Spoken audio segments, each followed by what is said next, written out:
sobat hebat, apa kabar hari ini?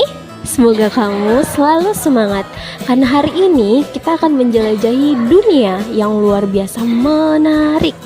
Pernahkah kamu bertanya-tanya dari apa benda-benda di sekitarmu terbentuk? Atau bagaimana energi bisa membuat kipas berputar?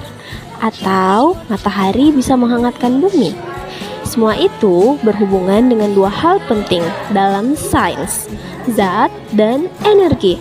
Lewat animasi ini, kita akan belajar seru sambil melihat bagaimana zat berubah dan bagaimana energi bekerja dalam kehidupan sehari-hari.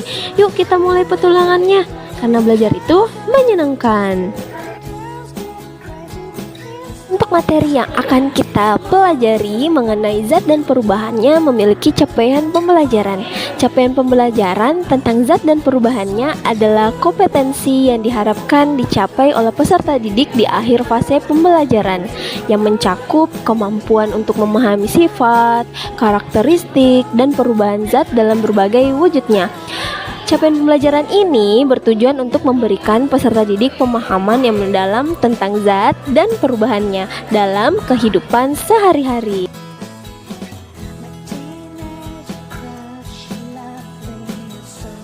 Tutut. Wah, es batunya sangat besar. Kakak pasti terkejut melihatnya. Sepertinya aku harus menaruhnya di meja dulu sebelum memanggil kakak, karena es batunya sangat dingin. Baik, aku udah menaruhnya di meja.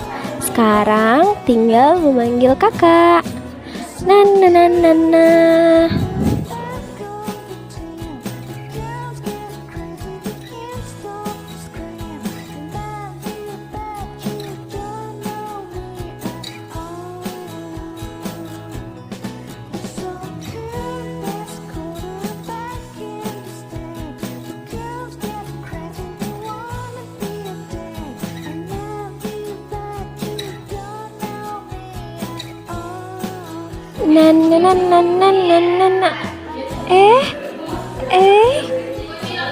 Kok es batunya menghilang? Hah? Airnya juga menghilang.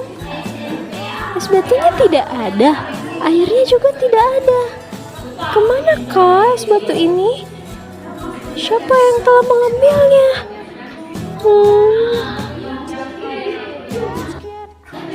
Ada apa, adik? Lihatlah kakak, aku tadi menaruhnya es batu yang besar itu di sini, tapi kok hilang?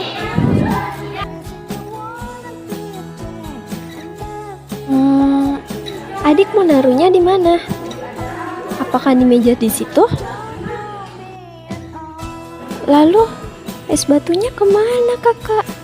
Apakah ada yang mengambilnya? Tidak menghilang adik. Mari kita bahas untuk es batu yang tiba-tiba menghilang ini. Apakah menurut kalian es dan airnya juga ikut menghilang? Atau es dan airnya berubah menjadi wujud lain? Ayo, mari kita bahas.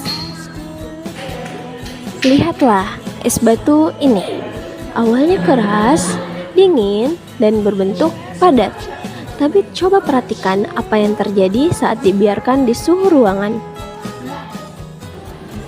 Es batu ini dibiarkan di suhu ruangan cukup lama, makanya permukaannya mulai mencair, perlahan berubah menjadi tetesan air. Ini adalah proses mencair, yaitu perubahan wujud zat dari padat menjadi cair. Es batu mencair karena menerima energi panas dari udara di sekitarnya. Tapi tunggu, belum selesai sampai di situ. Setelah es berubah menjadi air, jika dibiarkan terus-menerus, airnya pun bisa menghilang sedikit demi sedikit. Kemana perginya? Apakah menghilang? Nah, tidak menghilang. Disinilah yang namanya terjadi proses yang disebut evaporasi atau penguapan. Air berubah menjadi uap karena terus-menerus menerima panas, lalu naik ke udara sebagai gas yang tak terlihat. Makanya es batu yang kita lihat ada bukan menghilang, namun jadi dari es ke air, lalu dari air ke uap. Keren kan? Ini adalah contoh nyata bagaimana zat bisa berubah wujud saat mendapatkan energi panas. Nah, apakah sekarang adik sudah mengerti? Es batunya tidak menghilang, namun berubah wujud. Oh, seperti itu kakak. Tapi bagaimana caranya dan bagaimana bisa? Aku belum mengerti mengenai zat padat, mencair, dan menjadi gas. Apakah kakak boleh menjelaskannya? Tentu boleh adik. Kakak akan menjelaskan mengenai materi zat dan perubahannya. Jadi, untuk kakak-kakak dan adik-adik yang sedang menonton saat ini, mari kita simak yuk videonya ini. Di antara kamu rata-rata suka makan es, apalagi kalau dimakan pas siang hari yang sedang panas, terik. Siapa nih dari kamu yang gak suka makan es? Ternyata es ini termasuk ke dalam materi loh teman-teman. Dan materi itu terbagi menjadi 3 wujud. Tapi apa ya untuk materi itu? Kok materi ini terdiri 3 wujud? Emang wujudnya seperti apa? Nah, di video ini kita akan membahas mengenai materi dan wujudnya. Yuk simak video sampai habis. Materi merupakan segala sesuatu zat yang menempati suatu ruang dan memiliki massa. Maksud menempati ruang itu seperti apa sih? Nah, jadi artinya materi ini memiliki volume. Sementara itu yang dimaksud dengan massa ini adalah materi memiliki berat. Nah, contohnya seperti es yang kamu sukai tadi. Nah, di es itu termasuk materi karena kita bisa memasukkan es ke dalam wadah. Artinya es ini memiliki volume. Nah, coba kamu pegang es, pasti es ini terasa berat, cair, dan gas. Nah, masing-masing wujud ini memiliki ciri yang berbeda-beda dari ketiga materi tersebut, mempunyai susunan partikel yang berbeda berdasarkan wujudnya. Materi yang wujudnya padat memiliki susunan partikel yang rapat-rapat, kemudian materi yang berwujud cair memiliki partikel susunannya agak sedikit renggang. Dan materi yang berwujud gas, susunan partikelnya saling berjauhan. Sekarang kita masuk ke padat. Nah, benda padat adalah segala sesuatu yang partikel-partikel penyusunnya tertata rapat.